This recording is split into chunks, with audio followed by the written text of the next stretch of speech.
نحمد نصلی علی رسول کریم اما بعد فاعوذ باللہ من الشیطان الرجیم بسم اللہ الرحمن الرحیم۔ میری بہنوں اور بھائیوں، زندگی میں کچھ باتیں ایسی ہوتی ہیں جو ہم کسی کو نہیں بتا سکتے۔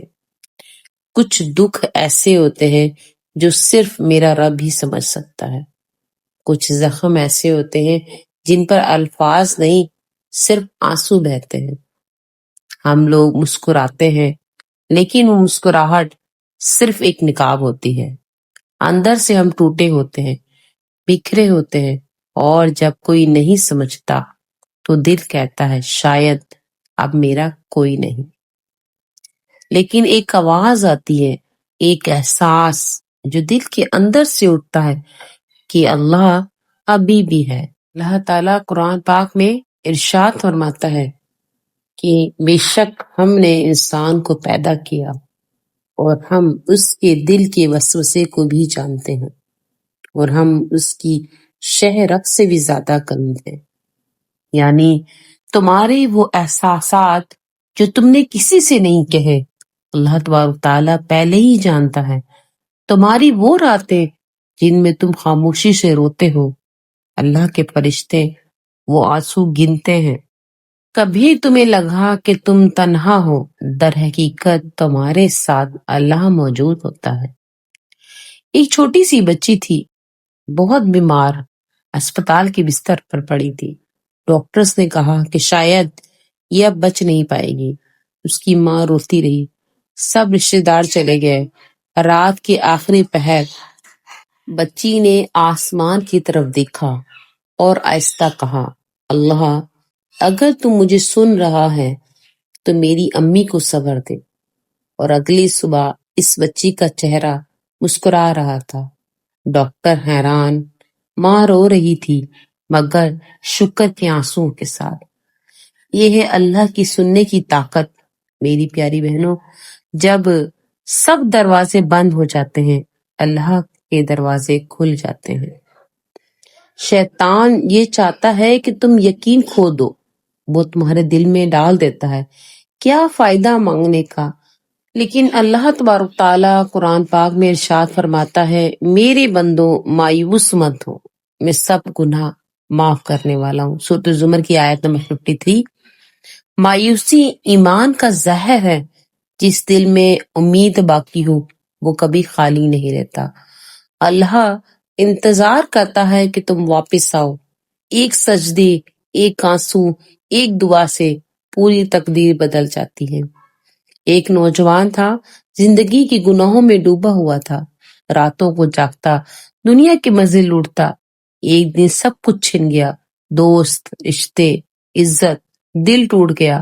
وہ سڑک کے کنارے پہ بیٹھ کر رو رہا تھا، کہنے لگا، اے اللہ میں نے سب کچھ کھو دیا، کیا تو اب بھی مجھے سن سکتا ہے؟ دل سے نکلنے والا یہ سوال پہلی بار اللہ تک پہنچا۔ اسی دن نوجوان پہلی بار سجدے میں گیا اور صبح اٹھا تو دل ہلکا تھا، زندگی بدل گئی۔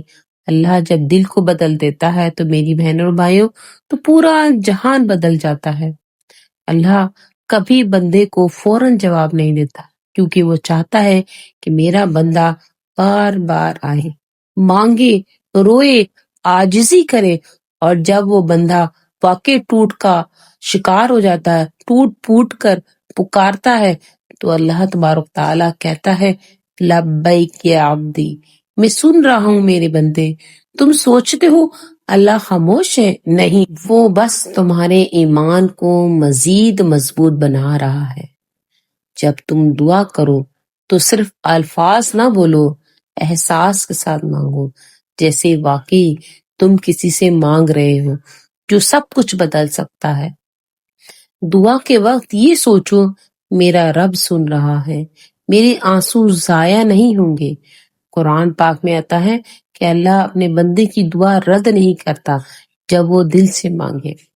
کبھی رات کے اندھیرے میں تم تنہا ہوتے ہو اور دل میں ایک سکون سا اترتا ہے، بس وہی لمحہ اللہ کی قربت کا لمحہ ہوتا ہے۔ لوگ تمہیں بھول جاتے ہیں لیکن اللہ تمہیں یاد رکھتا ہے۔ تم گناہ کرو توبہ بھول جاؤ، پھر بھی وہ ہر صبح تمہیں نئی زندگی کا موقع دیتا ہے۔ یہی تو محبت ہے جو کسی انسان سے نہیں، صرف اللہ سے مل سکتی ہے۔ میرے بھائی، میری بہن، دنیا میں اگر تمہیں کوئی نہیں سنتا، کوئی تمہاری بات نہیں سمجھتا، تو یقین رکھو اللہ تمہارا حال جانتا ہے۔ بس سجدے میں گر جاؤ، اپنی ٹوٹی باتیں کہہ دو، اپنے دل کا بوجھ رکھ دو، وہ تمہاری بات سنے گا، تمہیں سکون دے گا۔ اللہ سے بات کرنے والا کبھی خالی نہیں لوٹتا۔ اے میرے مہربان رب، جو اس وقت ٹوٹے دل کے ساتھ یہ بات سن رہا ہے، اس کے دل کو سکون عطا فرما، اس کے گناہوں کو معاف فرما، اس کی دعاؤں کو قبول فرما، اس کی پریشانی کو آسانی میں بدل دے، اسے یہ احساس دے کہ جب سب خاموش ہو جاتے ہیں تو سن رہا ہے میرا رب۔ یا رب العالمین، ہمیں دین پر عمل کرنے کی توفیق عطا فرما۔ وآخر دعوانا الحمدللہ رب العالمین۔